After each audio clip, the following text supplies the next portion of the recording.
So hello class 10, আশা করছি তোমরা সব ভালো আছো। Welcome to R K home tuition. তোমাদের তো আর কিছুদিন পরে শুরু হচ্ছে প্রথম পর্যায়ক্রমিক মূল্যায়ন অর্থাৎ ক্লাস 10 এর প্রথম পরীক্ষা। তাই তোমরা অনেকেই চিন্তিত হচ্ছ যে ইতিহাস এত বড় একটি অধ্যায় থেকে তোমাদের যে দুইটি চ্যাপ্টার বাছাই করা আছে সেই চ্যাপ্টার থেকে তো প্রায় 4 নম্বরে অনেকগুলি কোয়েশ্চেন হয়ে যাবে। সেই কোয়েশ্চেনগুলি কোনগুলি পড়ে যাব, কোনগুলি পড়বে চিন্তা করো না, আমি তো আছি। তোমাদের আর কে হোম টিউশনে এমন বাছাই করা মাত্র 6টি সাজেশন দেখে দিব, সেই সাজেশনগুলি পড়ে যাও, 100% শিওর সব কমন পাবে। সেখানে তুমি লিখে আসবে, কারণ তুমি আর কে হোম টিউশন চ্যানেলের প্রতিটি সাজেশন ভিডিও ভালোভাবে প্র্যাকটিস করো। চলো তাহলে তোমাদের বেশি সময় নষ্ট না করে আজকে সেই সেরা 6টি সাজেশন দেখিয়ে দিই। আর প্রশ্নগুলি দেখার আগে তোমাদের কাছে ছোট্ট একটি অনুরোধ, চ্যানেলটিতে নতুন হলে সাবস্ক্রাইব করে দিও, আর সাজেশনগুলি ভালো লাগলে বন্ধুদেরকে অবশ্যই শেয়ার করে জানিয়ে দাও।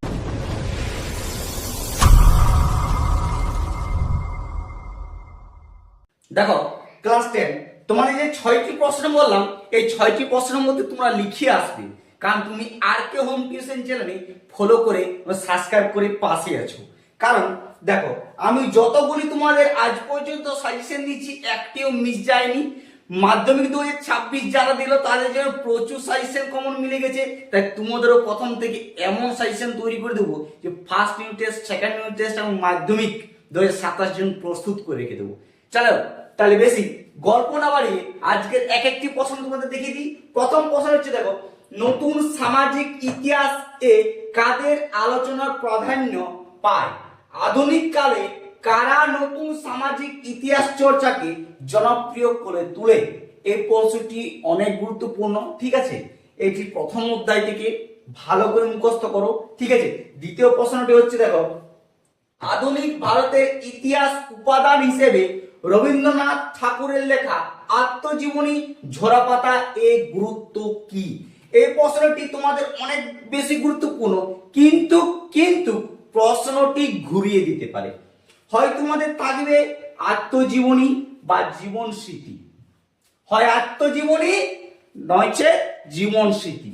হয়তো রবীন্দ্রনাথ ঠাকুর দিয়ে দিল আত্মজীবনী লেখো বা জীবন স্মৃতি লেখো, না রকম ভাবে প্রশ্ন তোমাদের ঘুরাবে, ইতিহাস মানে ঘুরিয়ে দিবে। তাই প্রশ্ন দেখে ঘাবড়াবে না, ঠান্ডা মাথায় উত্তর লিখবে, ঠিক আছে? 3 নম্বর প্রশ্ন দেখো আরো বেশি গুরুত্বপূর্ণ, আধুনিক ভারতের ইতিহাসে উপাদান হিসেবে বঙ্গদর্শন পত্রিকার গুরুত্ব কি ছিল? বঙ্গদর্শন মনে রাখবে, বঙ্গদর্শন পত্রিকা পেয়েছো মানব জানো, প্রশ্নটি এসে গেছে, ঠিক আছে? 4 নম্বর প্রশ্ন হচ্ছে, আধুনিক ভারতের ইতিহাসের উপাদান হিসাবে সোমপ্রকাশ পত্রিকার গুরুত্ব কি ছিল? সোমপ্রকাশ, এটি হচ্ছে বিশাল গুরুত্বপূর্ণ কিন্তু, ঠিক আছে? 5 নম্বর হচ্ছে, কালীপ্রসন্ন হুতুম পেচার নকশা উপন্যাস থেকে তৎকালীন বাংলার কি সামাজিক পাওয়া যায়, সামাজিক চিত্র পাওয়া যায়, ঠিক আছে?